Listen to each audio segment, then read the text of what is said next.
अक्सर ये होता है, व्यक्ति को आता हो या ना आता हो, लेकिन जब दूसरे वाला कर दे ना तो आपने कहा ही नहीं ये तो मैं भी कर सकता था।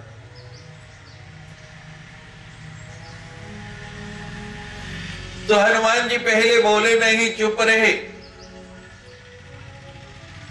अब जामन जी याद दिला रहे हैं, कहे रीछपति सुन हनुमाना, हे हनुमान जी आप चुप करके बैठे हैं, आप तो इतने बलवान हैं, इतने शक्तिशाली हैं, फिर भी बोल नहीं रहे।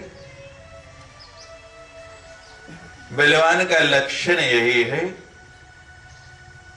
जो पात्र भरा होता है उसकी आवाज मध्यम होती है, और जो खाली होता है, कहावत सुनी होगी आपने, थोथा थना और बाजे घना। मतलब समझते हैं इसका? खाली बर्तन है, जरा सा यूं टकोरो, जरा सा ऊपर लगाओ तो क्या आवाज निकलती है, और उसी पात्र में भर दो कुछ, उसके बाद लगाओ तो ध्वनि बड़ी मामूली सी आएगी। तो हनुमान जी तो पूर्ण है, भरपूर पात्र हैं। वो कहते हैं मुझे कुछ बोलने की आवश्यकता नहीं अभी। कही रीछपति सुन हनुमाना, का चुप साध रहु बलवाना। रब जामन जी स्मरण करा रहे हैं, पवन तनय बल विवेक विज्ञान निधाना। पवन तनय परिचय क्या दिया? पहले परिचय किया दिया कि तुम किसके तनय हो, किसके पुत्र हो, किसके बेटे हो। पवन तनय बल पवन समाना। पहले परिचय किससे दिया जाता है व्यक्ति का? आप परिचय कैसे देते हैं कि मैं अमुक व्यक्ति का सुपुत्र हूं। अंग्रेजी में क्या लिखते हैं? सन ऑफ, कि मैं उसका बेटा हूं। तो यहां हनुमान जी नहीं बता रहे, रीछपति बता रहे हैं कि हे हनुमान जी आप तो पवन के पुत्र हो, पवन तनय, और बल कितना है तुम में? पवन समाना। वायु के अंदर कैसा वेग है, इतने बड़े बड़े पेड़ों को एक झटके से उखाड़ फेंकते हैं। और केवल बल ही नहीं है आप में, बुद्धि विवेक विज्ञान निधान। बुद्धि भी है। बुद्धि तो बहुत लोगों के पास है। बुद्धि होना भी कोई बड़ी बात नहीं, लेकिन बुद्धि कौन सी हो? जो विवेक को बताए, विवेकाधिष्ठित बुद्धि हो कि मुझे क्या करना चाहिए, क्या करना उचित है और क्या करना अनुचित है। हमने देखा है चोरों के पास, ठगों के पास भी बहुत बड़ी बड़ी बुद्धि है, लेकिन उपयोग क्या करते हैं उसका? बुद्धि कैसी हो? जिसमें विवेक भी हो, और क्या कहा? विज्ञान निधान। जिसमें ज्ञान भरा हो, निधि हो, ज्ञान का निधान हो। और जामन जी हनुमान जी को याद करा रहे हैं, कौनो सो काज कठिन जग माहे, जो नहीं हुई ताहत तुम पाए।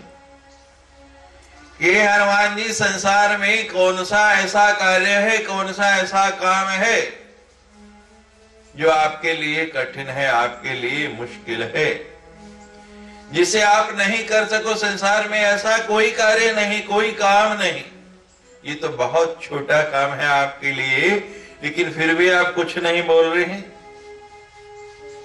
हनुमान जी तब भी नहीं बोले, तब भी चुप्पी धारण करके रहे, और वैसे के वैसे निश्चिष्ट खड़े रहे, जैसे कुछ सुन ही नहीं रहे हो। संसार में बहुत सी अलर्गल बातें होती हैं, और व्यक्ति की प्रवृत्ति क्या है कि उनको ही सुनता है।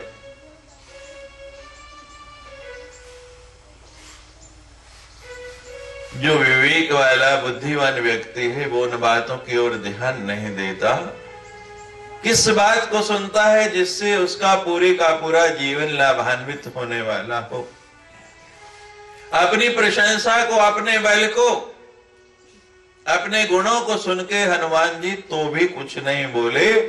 आप किसी के सामने जरा सा उसके गुणों का वर्णन कर दो, बल का वर्णन कर दो, वो फूल कैसे कुप्पा हो जाता है। लेकिन हनुमान जी तो ज्ञानी है, कुछ बोलते ही नहीं।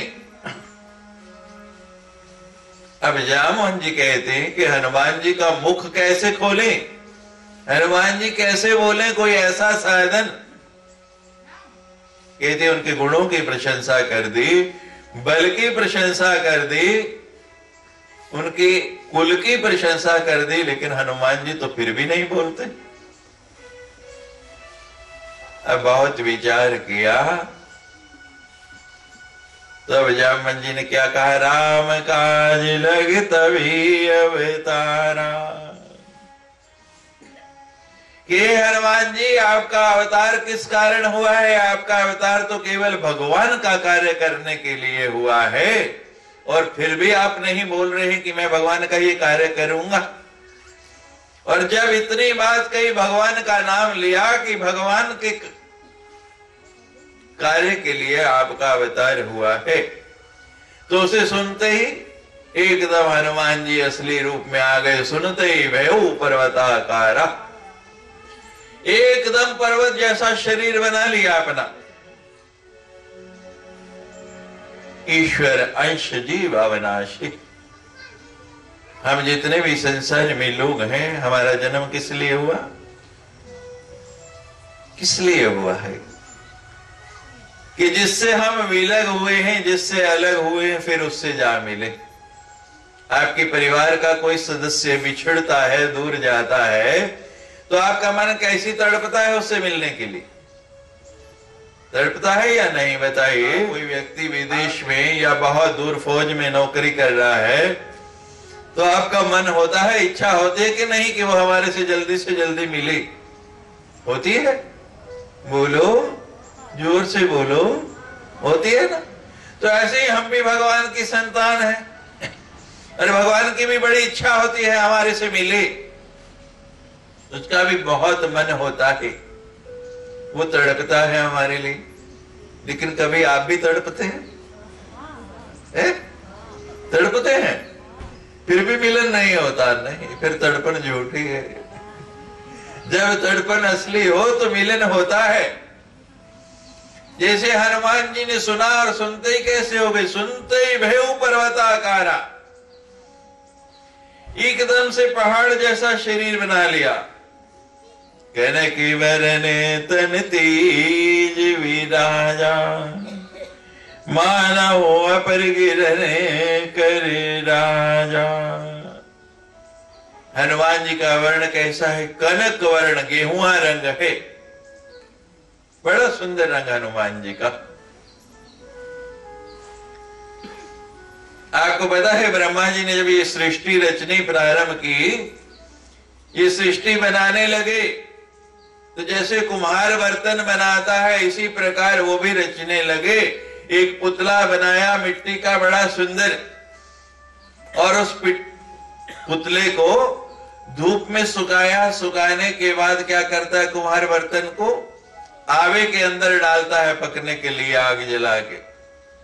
गांव में कुम्हार है, देखा है कभी बर्तन कैसे बनते हैं? तो उसके अंदर उसको डालने लगा कि ये पक जाए। अब पहली बार आवा जलाया, पहली बार मनुष्य बना, तो क्या हुआ कि जब निकाला ना, तो आज थोड़ी धीमी रह गई। बाहर निकाला तो सफेद सफेद गोरा गोरा वो मनुष्य निकला। कहते नहीं, ये भारत में रखने के लायक नहीं, इसकी भारत में कोई जगह नहीं। क्या किया? उसको इंग्लैंड अमेरिका भेज दिया, वो गोरे बन गए। अब दूसरी बार महाराज अग्नि और तेज कर दी, और तेज की तो इतनी तेज कर दी कि इस बार जो निकला ना, वो बिल्कुल काला। कहते नहीं, ये भी भारत में रखने वाले नहीं। उनको कहां भेजा? अफ्रीका भेज दिया। वो वहां चले गए। अब 2 बार खराब हो चुका, तीसरी बार ब्रह्मा जी कहते हैं कि अब भाई ना ज्यादा आंच देनी है ना कम देनी है, अब बिल्कुल टेम्परेचर जो है, तापमान लेवल का देना है। और इस बार जो निकला वो कैसा निकला पता? जैसे आप हैं। और हनुमान जी का रंग कैसा है? ऐसा ही कनक वर्ण, सोने के जैसा रंग, ना ज्यादा काला ना ज्यादा गोरा। कनक वर्ण तन तेज विराजा, और ऐसा तेज निकल रहा है शरीर से, मानो अपर गिरन कर राजा। जैसे पर्वतों के ऊपर सूर्य की लालिमा सवेरे सवेरे आती है, इतना सुंदर दृश्य होता है, वैसा आज हनुमान जी का रूप देखने को मिल रहा है। अब इतना बड़ा शरीर, इतना सुंदर तेज पूर्ण हनुमान जी का रूप, और अब हनुमान जी मुख से बोलने लगे, सिंहनाद कर बारही बारा, लीलहि लागे जल निधि खारा। सिंहनाद करने लगे बहुत जोर से। हनुमान जी ने हुंकार मारी एक बार शेर की तरह गर्जना की, और शेर की तरह गरज के क्या बोले कि जामवन जी लीला में ही पार कर लीले ही लागे, सहित साई रावणी मारी, आनऊ यहाँ त्रिकूटी उपारी। सारी सेना के साथ रावण को पल भर में मार दूं, वहीं समाप्त कर दूं। और जिस पर्वत पर लंका बसी है ना, खाली लंका नहीं कहा, हनुमान जी ने क्या कहा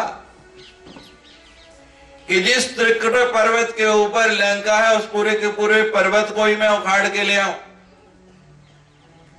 अब जब सुंदरकांड से पहले किष्किंधा कांड के अंत में हनुमान जी ये बातें कह रहे हैं, तो बहुत से लोगों को विश्वास नहीं हुआ। यहां तक कि देवता भी इन बातों को सुन के विश्वास नहीं कर पाए, लेकिन हनुमान जी ने लंका कांड में प्रमाण भी दे दिया। पूरे का पूरा द्रोणागिरी पर्वत उखाड़ के ले आए जब लक्ष्मण को मूर्छा लगी। तो यहां हनुमान जी कहते हैं कि पूरे का पूरा त्रिकुट पर्वत ही उखाड़ लूं, लंका तो चीज ही कुछ नहीं है। जामवंत में पूछूं तो ही उचित सिखावन दीजे मोई। जामवंत जी ने उनको याद कराया और हनुमान जी ने उसकी पुष्टि कर दी अपने बल की, लेकिन ये नहीं कहा कि मैं ये करके आऊंगा, ये बताया कि मैं ये कर सकता हूं। और जिसने बल बताया अब उसी से कहते हैं कि उचित सिखावन दीजे मोही। ए जामवंत जी, मैं आपसे ही पूछता हूं, आप ही मुझे बता दीजिए कि मेरे लिए उचित क्या है, मुझे करना क्या है। आज गुरु पढ़ाता है शिष्य को, और शिष्य क्या करता है, सबसे पहले लिए दौड़ता है, गुरु पर ही प्रहार करता है।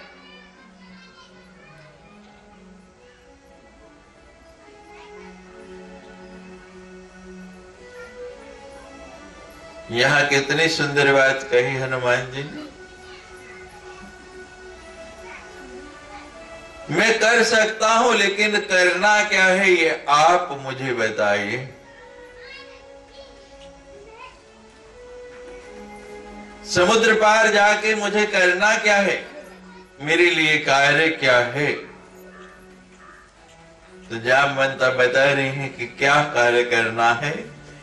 इतना करो तात तुम जाए, सीता ही देख कहो सुध आए। तुम्हारा काम इतना है कि तुम समुद्र पार जाओ और वहां जाके खोज करो, वहां ढूंढो कि सीता वहां है या नहीं, और अगर है तो कहां है और किस दशा में है। केवल उसकी सुधि लेके आनी है और उसे भगवान की सुधि दे के आनी है, ये काम तुम्हारा है। ना लंका उखाड़नी है, ना रावण को मारना है, ना कोई उत्पात करना है। तब निज भुज बल राजीव नैना, कौतुक लाग संग कपि सेना। तब हनुमान जी तैयारी कर रहे हैं लंका में पार जाने के लिए, और सारी सेना को साथ लेके समुद्र तट पर उस जगह आ गए। एक ऊंचे पर्वत पर चढ़ के कि जहां से मैं लंका को देख पाऊं और उसके पार जा पाऊं। और उस स्थान पर पहुंचकर, उस जगह पर पहुंचकर विचार कर रहे हैं हनुमान कि जामवन जी ने भी बता दिया और मैंने भी पार जाने की ठान ली, लेकिन पार जाना कैसे है।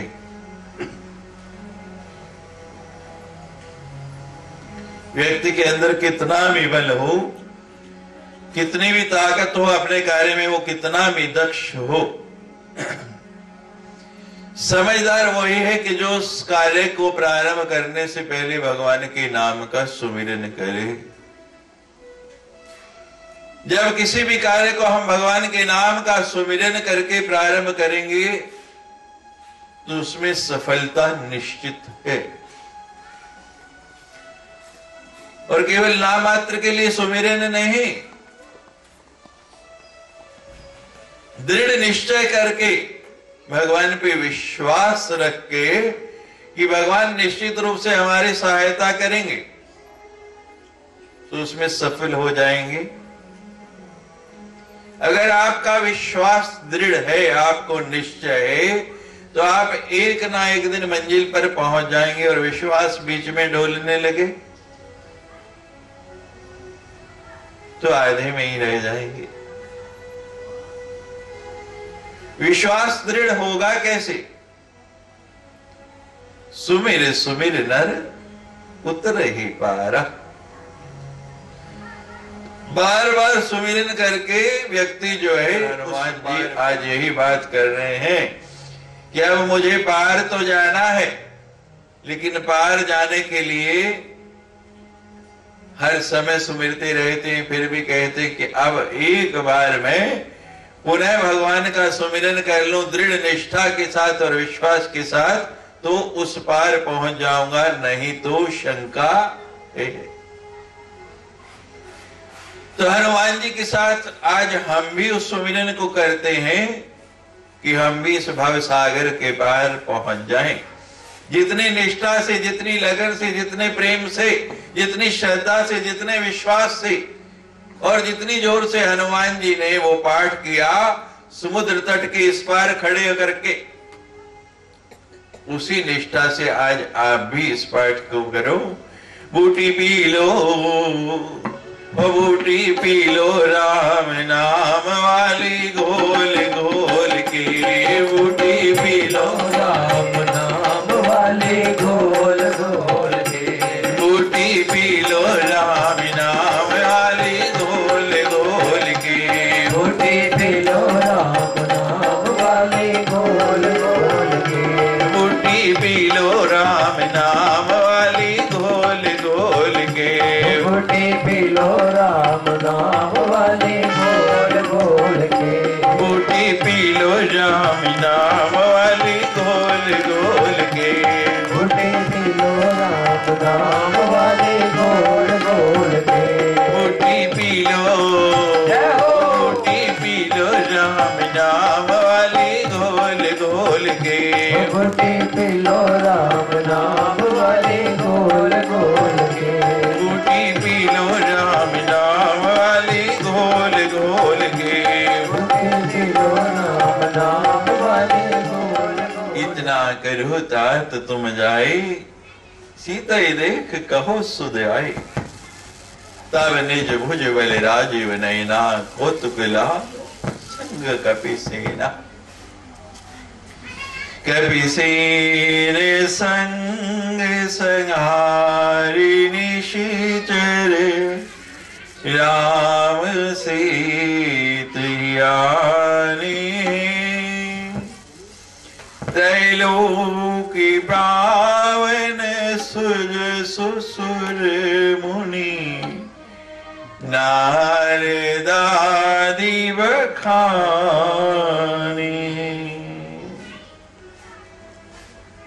कपिसेन संग संहार निश्चय।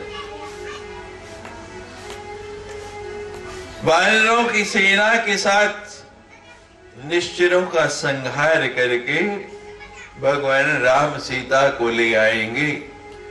आप केवल उनका पता, आप उनकी सुधि ला के दे दो, बाकी काम भगवान स्वयं कर लेंगे।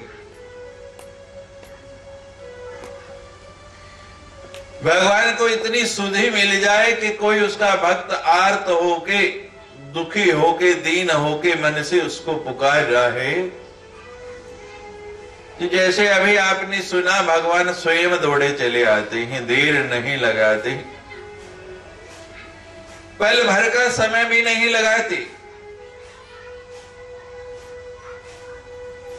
भगवान स्वयं कहते हैं, जो तुम आओ एक पग तुम्हें आऊं पग साथ। यदि तुम मेरी ओर एक कदम बढ़ते हो तो मैं कितने बढ़ता हूं? 7 कदम। जब तक आप पहुंचेंगे, मान लो मंजिल आपकी 100 किलोमीटर है और यहां से चले तो आपको कितना चलना पड़ेगा? आपको कितना चलना पड़ा? 100 में से केवल 13 किलोमीटर, बाकी 87 किलोमीटर तो भगवान चल के आ जाएंगे आपके। उतना भी चलना नहीं चाहते, उतना भी चलना नहीं चाहते। भगवान भोजन कर रहे हैं, रुक्मणी पास बैठी बड़े प्यार से भोजन करा रही है। रुक्मणी ने कोर तोड़ा थाली से और किसी दीन ने पुकारा, भगवान ने कोर वहीं छोड़ा और उठ के दौड़ पड़े, चप्पल भी पांव में नहीं डाली। भगवान तो इतने दयालु हैं, इतने कृपालु हैं। आप थोड़ा उनकी ओर बढ़ो, भगवान आपके पास आने के लिए लालायित हैं।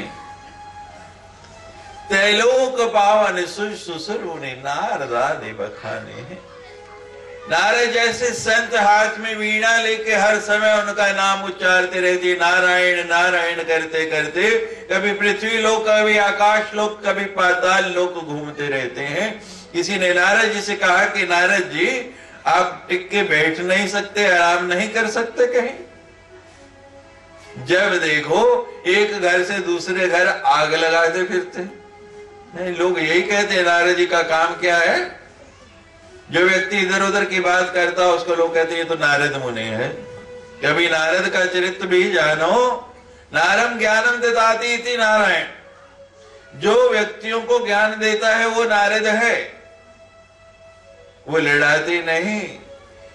नारद जी कहते हैं कि ना तो मैं भटकता हूं, ना मुझे इधर उधर घूमने का शौक है, ना मैं किसी के घर में आग लगाता हूं। कहते फिर कि एक ही काम है मेरा, हाथ में वीणा ली हुई है और हर समय नारायण नारायण करते हुए कि मैं तो अपने भगवान का, अपने इष्ट का नाम घर घर तक पहुंचाता हूं। जिस घर में भी झगड़ा हो रहा, जिस घर में भी कलह होगी, वहां जाके मैं नारायण नारायण कहता हूं। और शुरू में लगता है कि मैं लगाने आया हूं, लेकिन बताओ मैंने लगाई या बुझाई? हर जगह नारद जी ने उस अग्नि को बुझाया ही। जो घर संताप में चल रहा है, जहां भी भगवान का नाम लेना प्रारंभ करा दिया। ऐसी वृत्ति है।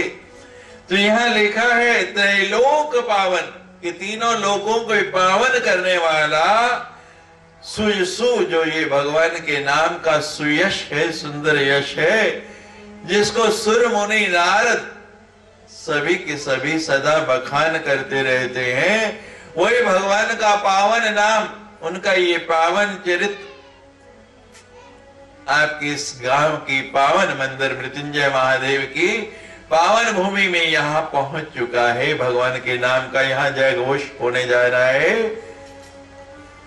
4 दिनों के लिए मात्र। गया अवसर जीवन में कभी हाथ नहीं आता। जो समय चला गया उसकी आप कितनी भी कीमत देना चाहो, आप अपने जीवन की सारी पूंजी देके भी किसी को कहो कि मेरे जीवन का गया हुआ एक क्षण लौटा दे, तो ये संभव नहीं है, वो लौटा नहीं सकता। तो ये 4 दिन आपको अवसर मिला है भगवान का सत्संग करने का। इसको चूकना नहीं है, इसको भूलना नहीं है, इसका अधिक से अधिक उपयोग करना है। जितना भी समय आप निकाल पाए ज्यादा से ज्यादा, पूरे 3 बजे पहुंचिए और 3 बजे से निरंतर इसको सुनिए, जिसको सुनने के लिए नारद आदि बखानी है। सदा देवता भी जिस नाम का सुमिरत करते रहते हैं, और ये नाम कैसा है? जो सुनत गावत कहत समझत परम पद नर पावई, रघुवीर पद पाथोज मधुकर, दास तुलसी गावै। तुलसीदास जी बताते हैं कि ये रस कैसा है, कितना मीठा है, कितनी मधुरता है, इसमें कितना गुण है। मधु जानते हैं, शहद जानते हैं? शहद की एक बूंद एक मधुमक्खी को 1000 फूलों का रस चूसना पड़ता है, तब एक बूंद निकलती है। कितने फूलों का? 1000 फूलों का जब रस मधुमक्खी चूसती है तो एक बूंद शहद की बनती है। और भगवान का रस तो ऐसा है जो एक बूंद नहीं, अनेक बूंदों के मिश्रण से जैसी मिठास आती है, वैसी मिठास और गुण इसके अंदर है। रघुवीर पद पाथोज मधुकर, भगवान के चरणों की ओर का ये मार्ग इतना सुंदर और इतना मीठा है, लेकिन जो सुनत गावत कहत समझत, किसके लिए? जो इसको सुनता है उसके लिए भी, जो इसको कहता है दूसरे को जाके बताता है उसके लिए भी, जो इसको गाता है उसके लिए भी, और जो समझता है उसके लिए भी, सबके लिए इतना सुंदर पवित्र और मीठा मार्ग है। तुलसीदास जी कहते हैं कि इसको जितना चख सकते हो चख लो। और सबसे बड़ा गुण क्या है? आजकल लोग मीठा खाने से बड़ा डरते हैं। गांव में तो पता नहीं डरते हैं या नहीं, शहरों में तो लोगों को भय है कि कहीं शुगर ना हो जाए, मधुमेह की बीमारी नहीं हो जाए। चीनी खाने से तो हो सकती है, लेकिन ये भगवान का नाम ऐसा है, हमने तो देखा कि जो निरंतर इसका जप करते हैं, पाठ करते हैं, अगर शुगर है भी तो उनकी शुगर ठीक होते हुए देखिए, किसी को मधुमेह होते हुए नहीं देखा। ऐसा सुंदर पावन और पवित्र ये नाम है। भवभीषज रघुनाथ जस सुनहि जे नर अरुणार, तिनकर सथ सिद्ध करी त्रिशिरार, सियावर राम जय जय राम। ये भव के जितने दुख हैं, जितने कष्ट हैं, भगवान का यश गाने से, उनकी महिमा गाने से, उनका पावन चरित्र सुनने से जो भी नर और नारी इसको सुनते हैं, उनके मन में जो भी मनोरथ होता है। लोग कहते हैं रावण के पास बहुत कीमती रथ थे, कोई कहता है इंद्र के पास बहुत सुंदर रथ थे। अलग अलग प्रकार के रथों का वर्णन आया है। दशरथ का आपने नाम सुना हो, भगवान राम ने जिनके यहाँ अवतार लिया उनके यहाँ 10 दिव्य रथ, लेकिन सबसे सुंदर रथ कौन सा है? मनोरथ। ये मन का रथ, इससे सुंदर कोई रथ नहीं, क्योंकि आप कहां जाते हैं? जहां आपका मन ले जाना चाहता है। जहां ये रथ आपको ले जाना चाहता है और जहां नहीं ले जाना चाहता वहां जाते। तो तुलसीदास जी कहते हैं कि ये आपका जो मनोरथ है ये पूर्ण होगा, जो चाहता है वो मिलेगा। कब? जब आप भगवान का यश गान करेंगे, उनका नित्य नाम लेंगे। नीलोत्पलितन श्याम काम कोटि शोभा अधिक, सुनैता सुगुण ग्राम जासु नाम यग खग बधिक। बड़ी सुंदर अवसर पर बात आई में गई। कामदेव अपने पूरे यौवन पर होता है बसंत ऋतु में, लेकिन यहां लिखा है काम कोटि शोभा अधिक। ये भगवान का पावन चरित्र जो है, भगवान का पावन नाम है, उनका जो सुमिरन है, एक तरफ 1 करोड़ कामदेव इकट्ठे खड़े कर दिए जाए और एक तरफ भगवान को खड़ा कर दिया जाए, तो अकेले भगवान की शोभा उन 1 करोड़ कामदेवों से भी बढ़ के हो जाएगी, अधिक सुंदर हो जाएगी। वो 1 करोड़ कामदेव भी उसके सामने लज्जित हो जाएंगे। ऐसा भगवान का प्रभाव है। और आप तो जानते हैं, भगवान शंकर की कथा आपने सुनी होगी। भगवान शंकर के 3 नेत्र हैं और तीसरा नेत्र पुराणों में आप कथाएं पढ़ो तो एक ही बार खोला है भगवान ने। किसको भस्म करने के लिए खोला? कामदेव को। जिसकी इतनी शोभा है वो भी भगवान के नाम के सामने लज्जित हो जाता है। सुनैता सुगुण ग्राम, सदा उसका नाम सुनते रहें, उसका सुमिरन करते रहें। अग खग बधिक, जो ये पाप के पक्षी हैं आपके चारों ओर मंडराते रहते हैं, उड़ते रहते हैं, जैसे कोई बधिक जो है पशु पक्षियों को मारने वाला उनको पकड़ के ले जाता है और उनका वध कर देता है, तो भगवान का जो सुमिरन करते हैं इसी प्रकार ये नाम रूपी बधिक उनको ले जाता है और सारे के सारे पापों का संहार करके उन्हें समाप्त कर देता है। जयकारा वीर बजरंगी।